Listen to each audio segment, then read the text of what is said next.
Bon, je vais pas me faire que des amis aujourd'hui, mais je m'en fiche.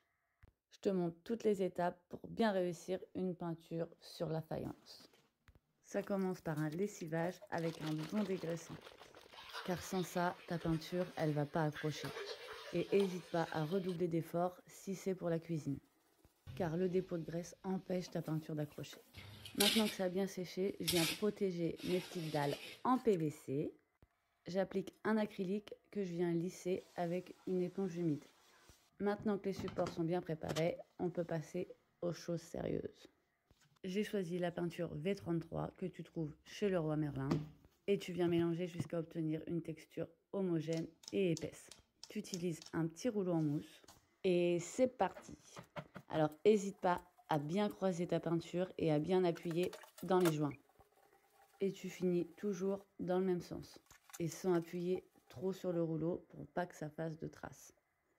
Ne cherche pas à avoir un résultat parfait pour la première couche, car comme tu peux le voir, il en faudra plusieurs. Tu respectes bien le temps de séchage et tu peux ensuite appliquer ta deuxième couche. Dans les mêmes conditions, bien croisé, bien tiré et on finit dans le même sens. Après cette deuxième couche, je ne suis pas satisfaite du résultat. Je vois qu'il y a encore quelques manques, donc je décide de faire une troisième couche. Et si tu veux un résultat parfait, je te conseille de faire 3 couches, vraiment. Et là, on peut dire que le résultat est satisfaisant. Le résultat est superbe, lisse et sans traces. Et je trouve que ça se marie parfaitement avec mes petites dalles en PVC. Maintenant, je vais venir apporter la petite touche déco. Je vais peindre cette petite frise en noir. Pareil, ici, si tu veux un résultat parfait, tu mets ton ruban de masquage et tu viens appliquer ta peinture précédente sur le ruban. T'attends bien que ça sèche, évidemment. Et maintenant, tu peux venir appliquer ta peinture de couleur. En 2 couches, évidemment, pour un meilleur résultat.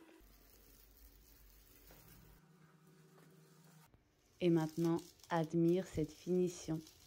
C'est pas parfait, ça? Si tu utilises cette méthode, tu n'auras aucune bavure. Vraiment, hein? Alors, t'en penses quoi? Est-ce que j'ai réussi à te faire changer d'avis sur la peinture pour faïence? Et si ça t'a plu, dans la prochaine vidéo, je te montre comment j'ai relooké le meuble de la salle de bain.